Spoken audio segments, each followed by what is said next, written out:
This is Heat Live, presented by Esurance. That is your final score. 107-96. The Miami Heat go up to Indianapolis. They have to push and pull and got pushed and pulled. And the Pacers come out swinging from the onset and pull out the Game 1 victory at home. They're all in there ready. The anthem's rolling, and Paul George channeling his inner George Hill. That's exactly what started this whole thing off, as he started the game with that three, and then finding Mr. West and getting it done. Now, LeBron James says, listen, now I got to get in this highlight, okay? I'm one of the best players in the world, okay? And he just goes coast to coast, okay? You cannot stop him if he gets into the painted area. But then Hill's right back in this thing. We told you he started this game off with some fire and passion. He finished with 3 threes. He got all of them early, John. He did. He was excellent out beyond the arc. And how about that strong drive there? LeBron took the hit, almost like horse collar type grab by David West, but so strong he's still able to get it to finish. Was called a common foul, remained a common foul. And I told you, we're getting all Hill in there. George to George, hello. 11 points in that first quarter alone really caught Miami off guard. And away we go as the Miami Heat see a little opening. And look at Mario Chalmers throwing a good lob. I love it. Get it in the highlight. Gotta have it. End of the quarter. Indy up 6, though, as the Heat were back on their heels. Let's go to the second quarter. And here comes Scola. Flowing launch. He's got a solid salad on that head. He does, he does. And then it's all Dwayne Wade here as he was finding his way. Yeah, Wade able to come up with a run out on a nice stop. He finally gets some turnovers where they can force, get out in the break, and take advantage of Indy. Try to play that up pace type style. Now look at the left-hand hesitation. Jackson, I love that mid-range pull-up, letting Lance Stevenson know I can take you anytime down in there. Little fadeaway N1 action. 35-31 Indy at that point. And then Stevenson, payback's the only way back. You hear me say that from time to time, John. Tough three-pointer. It goes. And then a little traffic. Kid's from New York City. Traffic doesn't bother him. That's where it goes. True, mixed up his game well there with a quick slashing right hand. He told us in the pregame, keep an eye on West. He hit 8 of 11. I always like when your knowledge rolls out into reality, bro. Yeah, it happens a lot, by the way. You're like 88%. I don't like it to happen when it's the Pacers getting going here, but that's what happens with David West. He's just catching it too deep. You got to battle him, keep him out of the paint there, force him further away from the basket. LeBron James from the corner, a little step back goes. Halftime break, Indy up 10. So let's get to the third. The Heat trying to get into this one. Mario Chalmers. Trifecta, you betcha. And then Bosch moving in, listening to Crotty from about 1,500 miles away to get it a little closer and knock him down. And how about LeBron James? He's going to attack, get in, and sometimes you got to use that rim to help out. Yeah, Hibbert can't block that shot when LeBron uses the reversal. The rim acts as a blocker between him and the blocker. I'm with you, bro. I'm with you. And I'm also with Paul George right there. And then there's Stevenson from West. West is loading people up right now. But then the Heat push back with their reserves. The top 2 guys off the bench. First, Ray Allen. 3-licious. I can taste it. And then it's time for Zilla. It's Zilla time. Oop nasty from Allen. And then from LeBron James. Every now and then, Bird wants to shoot that jumper. But this is the best case scenario. Watch this ball just come right down. Gorgeous. Sets the screen. Mahimi gets caught looking, trying to show. Birdman right to the rim. LeBron delivering. 83-70 at that point. And George still trying to pile it on. That man is growing in front of us still. More Heat. They were not giving up easy. Off the rip. Up to D. Wade. Sploosh, sploosh. Bird trying to tighten this thing up for the Miami Heat as well. After he flushes it down, it's 89-78. But the Pacers, they know what's happening down the road at the Indy 500, so they got out front and they rolled, didn't they? Got to push Hibbert even further out right there. Again, he's feeling good with that little turnaround hook. George in the corner. Time now for the All My Sons move of the game. That's a move right there. Little flipper from Hibbert. This is when you're, right now, it's time to put on some makeup. You know what I mean? This is, we get out the conference room and everything, dude. Yeah, we had to call the Heat. Heat's bus driver. He was ready to go. It's a short ride, though.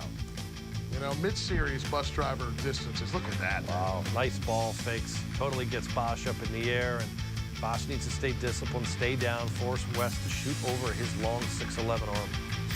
That's it, ball game. Let's take a look at the Esurance game summary. You see the efficiency is what it is. Free throws, outlandish. Outlandish difference. Oh, that borderline malfeasance right there. To be able to get anything going to the rim, to the basket. He still finishes with 25 points, 11 of 18. Really had to put his shoulders down. That's a great example right there of lowering the shoulder, getting almost vertical to the ground there to be able to finish, or horizontal, I should say. And he did a good job getting out in transition, Jax. I thought that was really where he was super effective. Does a good job on the glass, leads the team with 10 rebounds, had 5 assists also to tie for the lead on the team, does so many good things, 3 steals. He kept them in the game overall with his production, he and Dwayne Wade, and his anticipation in the second half with a couple steals really gave Miami their nearest opportunity of being able to cut the lead. That's a sensational play there, coming off the high pick and roll, taking the contact, recognizing he was going to get the shots and still being able to convert. That way, you know, these two guys really were a two-pronged attack on the offensive end. There really wasn't a lot of offense without these two guys, but look how well that he attacked off the dribble, got out on the break, got smacked there, no call, hesitation, able to finish. Didn't let the shot blocker Mahimi or Roy Hibbert bother him a lot, was able to get to that 8-foot area there and elevate. We see him do that over and over again throughout the course of the game. And this is important for him, I think, going forward in the series. He's got to make these shots where he's getting close, he's a little bit contested, he shoots over the defense. He had George Hill on him at times here where he was able to use his size. That's just a tough shot he made there in the fourth quarter. But overall, you know, he leads the team in scoring. Pretty efficient performance by Dwayne Wade. What were they doing defensively to cause you guys so many problems? I don't think we played a solid game all the way through. We had a lot of mistakes, and they took advantage of it. Obviously, a three-point shot is a big thing for our team, and tonight they weren't there. You know, no one had it going. You know, we had some really good looks. They didn't fall. We just got to do a better job executing in the next game. If you guys could both address this one, your priority during the season was to be healthy for the playoffs, not the #1 seed. Toward the end, Indiana almost fumbled it away. After a game like tonight and your recent struggles in this building, do you guys feel a little bit of regret that you guys weren't able to claim that #1 seed? No. Everything, you know, happens for a reason. They played a good game tonight. You know, they got game 1 in their building. And we take nothing from, you know, what they was able to accomplish today. You know, so this series is so much more basketball left. You know, these are 2 teams that can win in both arenas. So, you know, not at all. LeBron, what was the breakdown defensively? A little bit everywhere. I mean, they got some threes early on. Our pick and roll coverage, you know, had a lot of breakdowns, including myself. You know, I broke down a few times defensively. You know, and we allowed them to get into the paint. I mean, they shot 37 free throws. You know, to our 15. You know, which is definitely something that we can't, you know, duplicate going into game 2. But we had some breakdowns, you know, throughout the game, and that's what resulted in us losing this game. But you know, as a veteran ball club, we will, you know, watch the film and break it down and be, you know, better prepared in game 2. LeBron, normally your team in the playoffs especially is really good in pick-and-roll defense. You kind of touched on it. Is it something that you all have to go back and watch film and try to figure it out, or is it just instinct? No, it will be. I mean, it'll be a little both. I mean, you know, just because you watch it on film don't mean it's going to be exactly how you want to play it. So you got to be able to read and react and adjust it as well on the fly. But, you know, I don't think, you know, going to game 2 would be more mentally and you know, prepared for their actions and have a game plan of how we're going to cover their pick and rolls. They did a great job, you know, with their pick and rolls either, you know, with Roy setting it or with David setting it and, you know, exploited us. Yeah, besides cleaning up the pick and roll defense, what are some of the things that you guys feel like you need to do in Game 2 to even this thing up? Well, I mean, the game's still so fresh. You know, it's too hard to really just say, well, we need to do this better in Game 2. We need to evaluate our mistakes and things we did well in Game 1 first before I can say what we can bring to Game 2. You know, so, you know, tomorrow will be a game. I mean, will be a day where we, you know, watch film and start to prepare for Tuesday. LeBron here on the other side. Going with Shane instead of Udonis, which I think you guys had spoken about was possibly more likely, put you with the 4 a little bit more. Against this physical kind of team, considering the success you had with UD in the last 2 games against them, 1, were you surprised by the lineup? And 2, how does that change the dynamic when you have to go a little more at the 4 and when you play smaller against them? I wasn't surprised because Spo told us what the lineup was going to be, so we wasn't surprised. Obviously, it's a very physical front line, and, you know, it's going to have to be a collective group. Not just one guy or 2 guys. We all have to get down there and help one another out.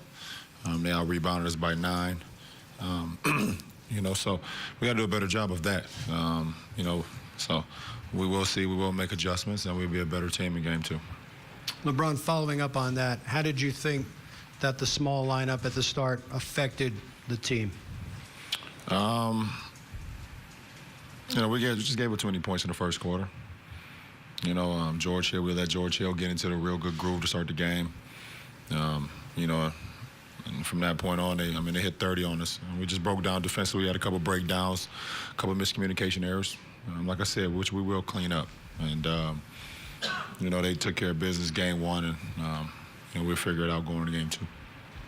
Dwayne, what's made this? You guys have certainly been in this kind of situation before in the finals, in the Eastern Conference Finals. How do you guys move on from here, and what's the key to making the adjustment to getting back into a series like this?